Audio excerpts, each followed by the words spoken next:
Ivry Gitlis was quite a unique figure in the violin world. Who was Ivry Gitlis? He was a great Israeli-French violinist, a friend of Jascha Heifetz, a charismatic virtuoso known for his fiery experimental style of playing. Gitlis has been described as one of the modern greats of classical music. For decades, he was regarded as one of the most idiosyncratic of players, whose creativity and genius for experimentation came out in almost everything he attempted. He lived to the ripe old age of 98. And during his life, he played with the world's finest orchestras, but was said to be equally at home performing with rock stars and jazz virtuosos.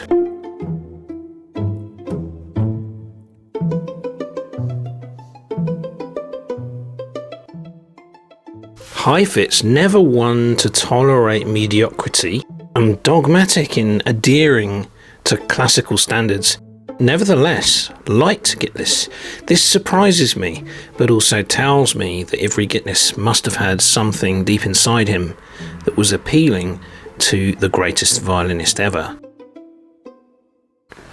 His playing is instantly recognisable for its rhythmic freedom, its heightened emotional engagement, and especially its extraordinary palette of colours, which he produces with a mixture of very fast vibrato and non-vibrato, use of every possible contact point and bow speed, and highly expressive intonation. Quoting Strings magazine, Ivry Gitlis had a fearless attitude to life. Within the music world, he took on different personas: violinist, festival organiser, actor, and even in later years a UNESCO Goodwill Ambassador. His musical personality was so strong and his playing so idiosyncratic that inevitably Gitlis has had his detractors, but this never seemed to bother Gitlis himself. As a musician and as a person, he embraced risk and conflict. He was a daredevil violinist. Let's go through a timeline of his life according to the Strad magazine.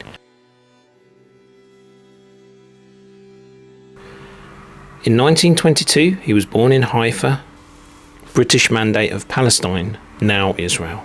In 1927, he received his first violin. In 1931, he made his Tel Aviv debut.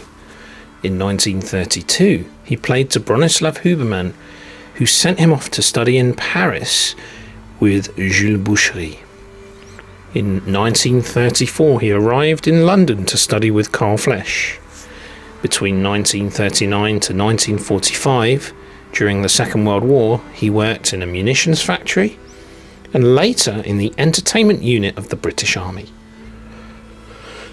1946 to 1947 was his first London concert season, and then in 1951 he went to New York to study with Theodore Pashkus and came fifth in the Long Thibaut competition, sparking audience fury. In 1952 he had his debut with the Israel Philharmonic Orchestra. In 1954 he recorded the Bird Concerto, which won him the French Grand Prix du Disque, as well as concertos by Bartók, Mendelssohn and Tchaikovsky. In 1955 came his US debut and first concert tour of America. In 1963 he toured Russia. In 1968 he played with John Lennon's The Dirty Mac supergroup on a Rolling Stones TV special. In 1971 Bruno Maderna writes Piece for Ivry for him. In 1974 he played Pavel in the German TV film Übernachtung in Tirol. In 1972 he started up the Festival de Vence in the south of France. In 1976 he recorded the Franck and Debussy sonatas with pianist Marta Argerich. In 1977 he played a hypnotist in Truffaut's film L'Histoire d'Adèle H. In 1980 he wrote his autobiography L'âme et la corde, which was published in French. In 1990, he was appointed UNESCO Goodwill Ambassador. In 1996, he performed at the Wigmore Hall to mark the 50th anniversary of his debut there, following many years away from the London stage. In 1998, he played a violin teacher in the French film Les Cachetoneurs, or The Freelancers. In 2001, he commentates on the DVD documentary The Art of the Violin with Itzhak Perlman. And in 2003, plays Monsieur Click in the French film Sansa. In 2009, Inspiration, a Dutch-made documentary about his life, is released. In 2012, he attended his 90th birthday concert at the Palais des Beaux-Arts, Brussels, with artists including violinists Maxim Vengroff and Janine Jansen, violist Amihal Gross and cellist Stephen Isserlis. In 2020, he died at the age of 98. Yitzhak Meyer Gitlis, or Isaac Gitlis, was born on the 25th of August 1922 in Haifa, Israel, in what was then the British Mandate of Palestine, to Ukrainian Jewish parents Asher and Hedva Gitlis, who emigrated in 1921 from Kamyanets-Podilsky, Ukraine. His parents were not musicians, yet they encouraged musical development in their son by offering him his first violin. Gitlis acquired his first violin when he was only 5 years old, and first started playing the violin when he was 6 years old, beginning lessons under Madame Velikovsky, a pupil of Adolf Busch, together with his friend Zvi Zeitlin. His progress was prodigious, and he gave his first concert at the age of 7. Ivry Gitlis explains how he started playing. How did I start playing? I simply wanted a violin, even though I was so small that I couldn't play it. But I decided I chose the violin, and at age 6 I began. Gitlis then studied privately with Mira Ben-Ami, a pupil of Joseph Szigeti. When he was 8, she arranged for him to play for Bronislaw Huberman, who was so impressed with his playing that it prompted a fundraising campaign to allow him to study in France. And so in 1933, with his mother, he relocated to France, and they arrived in Paris, where he began lessons with Marcel Chaillet. Being very close to their family, he was introduced to Georges Enescu and Jacques Thibault. And during this period, decided to change his birth name Isaac to Ivry. And at age 11, Gitlis entered the Conservatoire de Paris in the class of Jules Boucherie, and he graduated from the Conservatoire in 1935. And so the boy was sent to Paris to study. Also at the age of 11, he had won first place among 150 competitors for admission to the Paris Conservatoire, and upon graduating at age 13 in 1935, he received the Premier Prix from the Conservatoire. So he was an outstanding student. Between 1938 and 1940, Gitlis continued his violin studies with such noted virtuosi as Georges Enescu, Jacques Thibault, Alice and Theodore Pashkus, after which he embarked on a European concert tour, and he also studied with Carl Flesch in Spa, Belgium, and later on in London. Those were his teachers and mentors. So it strikes me that he had a fair few teachers. In 1940, during World War II, Ivry Gitlis arrived in London as a war refugee, where he was to make his European debut at the Royal Albert Hall, and he remained in London for the duration of the war. At first, for 2 years, he worked in a war factory, and then he was assigned to the artists' branch of the British Army. He gave hundreds of concerts for the Allied soldiers and in the war factories. After the war, he made his successful debut with the London Philharmonic Orchestra, and subsequently played with the BBC and all other principal orchestras of Great Britain. In 1951, as suggested by his teacher Alice Pashkus, he participated in the Long Thibaud competition in Paris, where he controversially took 5th place despite winning favour with the audience. During the preliminary stages of the competition, a rumour had circulated that he had stolen a Stradivarius violin during the war, which caused a scandal on the day of the final. And some have commented that even 6 years after the fall of Hitler, anti-Semitism was at play during this competition in France. In that same year, 1951, Gitlis made his debut in Paris, playing in a recital at the Salle Le Gaveau, sponsored by the music manager Marcel de Valmallet. This took place on the 9th of July, 1951. In 1954, he made his recording of the Berg Violin Concerto with William Strickland and the Vienna Symphony Orchestra, and for this recording was awarded the Grand Prix du Disque. Despite living in other countries, Paris was where Ivry Gitlis lived the longest. His first American tour was underwritten by Sol Hurok, who paired him with Eugene Ormandy and the Philadelphia Orchestra and George Szell and the New York Philharmonic. It was in 1955, whilst in the United States, that he first met Jascha Heifetz. He made several tours managed by Sol Hurok and also went on to tour in Europe. Between 1954 and 1955, he recorded for the Vox label concertos by Berg, Tchaikovsky, Mendelssohn, Stravinsky, also Stravinsky's Duo Concertante, and also concertos by Bartók, Bruch and Sibelius.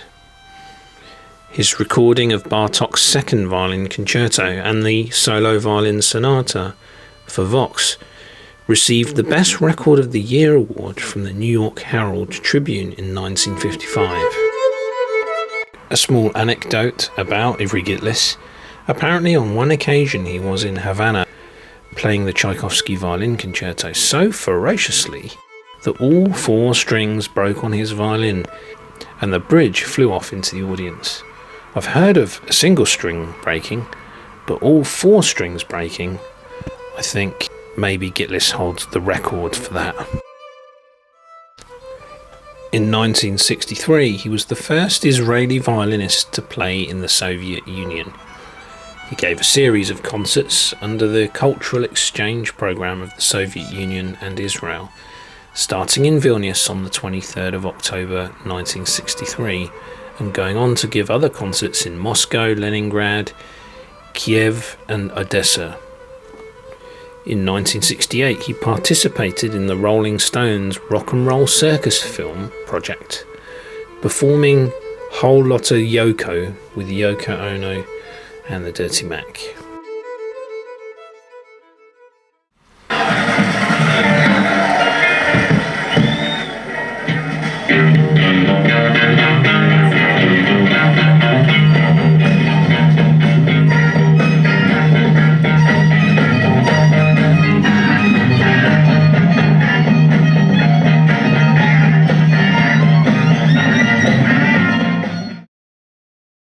Many composers were fascinated by his sound and way of playing, among whom René Leibowitz, who dedicated his violin concerto Opus 50 to him in 1958, Roman Hauenstock-Ramati with sequences for violin and orchestra, also in 1958, Bruno Maderna writing Pièce pour Ivry in 1971, which Gitlis never recorded commercially, but was recorded playing it live in Paris on the 25th of May 1983.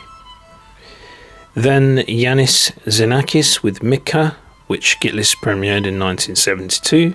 Charles Harold Bernstein with 2 works for solo violin, inspired by Gitlis, Rhapsody Israélienne and Romantic Suite in 1984.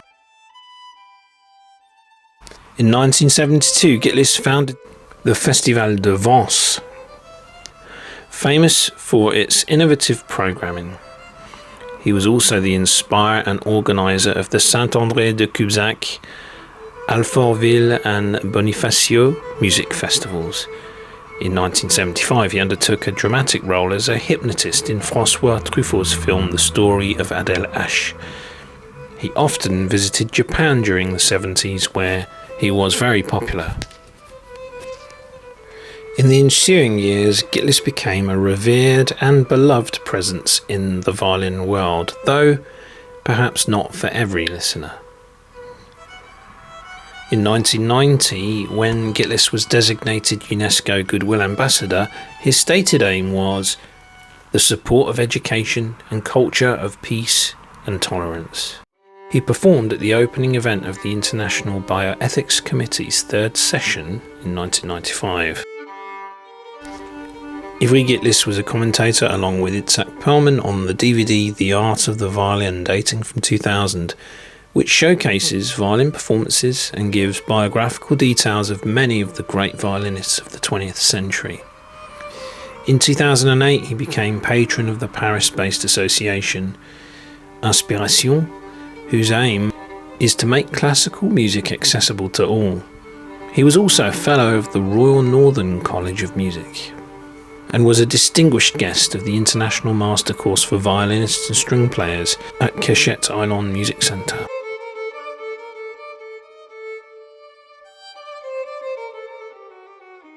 Gitlis lived in Paris starting from the end of the 1960s and lasting to the end of his life. He has also been soloist with such orchestras as the London Philharmonic, the London Symphony, the Liverpool Philharmonic and many others, and often featured contemporary music on his programme, ranging from works of Bartók to Lennox Berkeley, Ivor Woolsworth and Hindemith.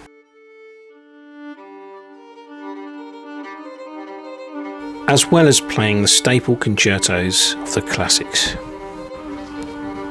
Ivry Gitlis was married from 1959 to 1960, for a brief period therefore, to American director and writer Sandra Hochman. Later he married French actress France Lambiot, with whom he had one child, Raphael. And until his death he was married to German actress Sabine Glasser, mother of 3 of his 4 children, Nessie, David and Jonathan.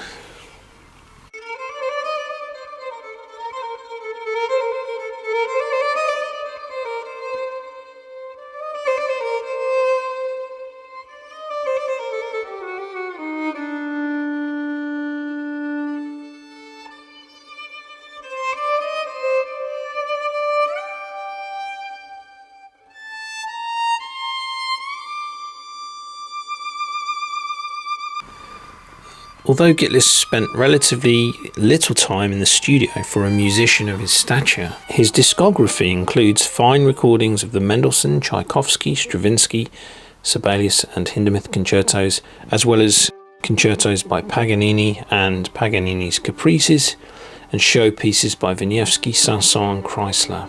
And to add to that, he also recorded the Bruch, Wieniawski and Bartók concertos, amongst other pieces.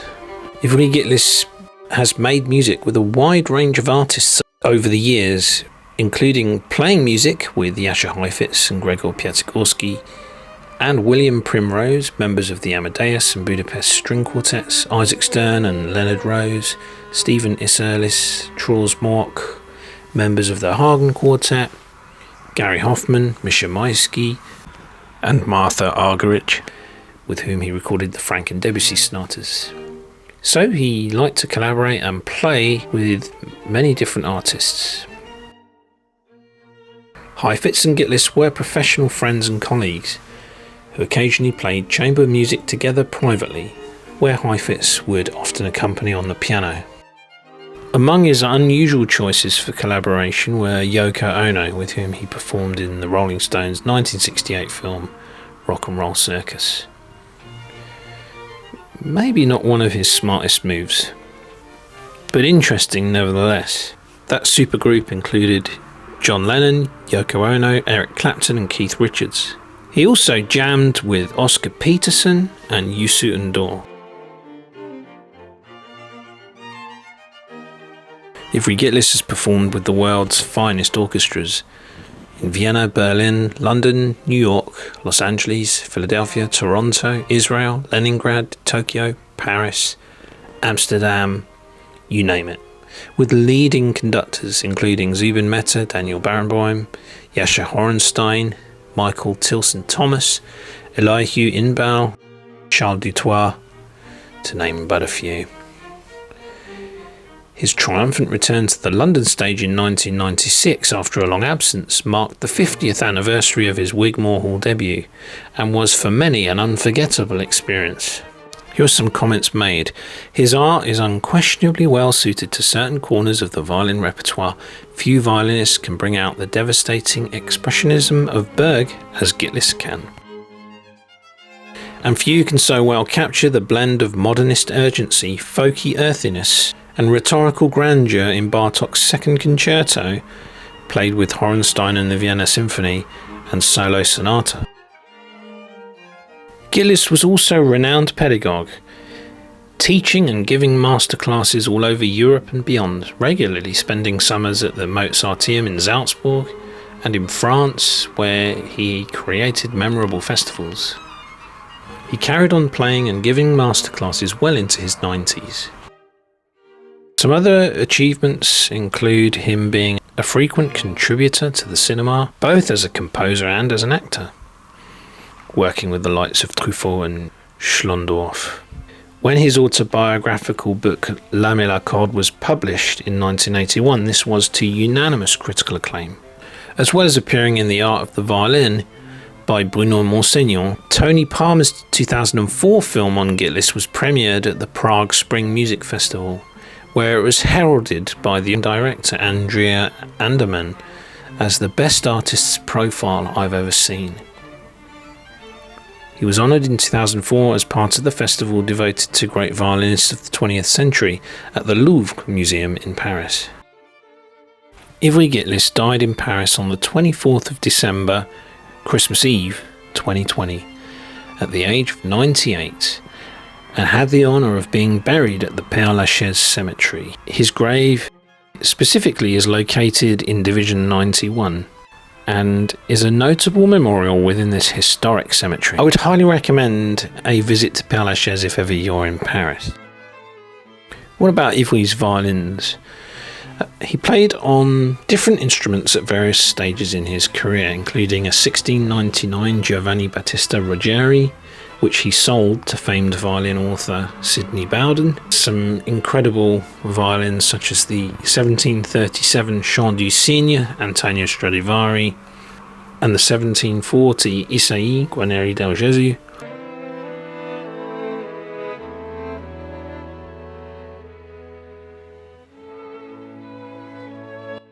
Also the 1730 Sancy Stradivarius, as well as a violin by Émile Marcel Français, made in Paris in 1944, which he won as a prize for participating in the 1951 Thibaut competition. In conclusion, Ivry Gitlis is one of the most popular violinists of his time who carried on playing well into his 90s and succeeded in combining the integrity of a demanding musical career with original and renewed artistic experiences. He was impassioned by the music of his era and interpreted pieces written for him, like the Pièce pour Ivry by Bruno Maderna, while also promoting the music of Xenakis. Outside of music, he was also a painter and a writer. Detractors suggested that his intrepid approach to music making made for an erratic quality of performance, especially in middle age and later life. Here were some reviews from the newspapers after his 1996 concert.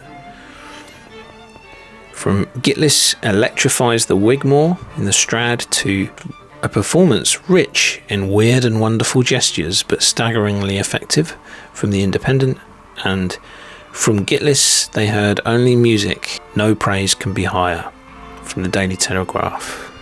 Critics and audience alike seem to agree on the immense impact of a unique personality. Here's what the Strad magazine writes about Ivry Gitlis. The Gitlis tone was capable of great variety, from almost too vibrant to muscular and athletic. His double stops had immense depth of sonority.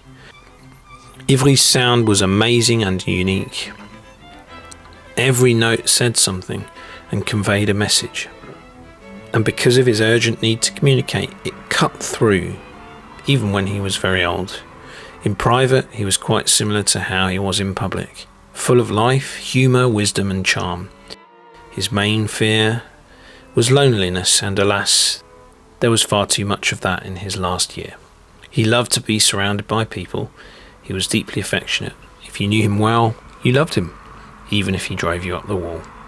He was just such a force.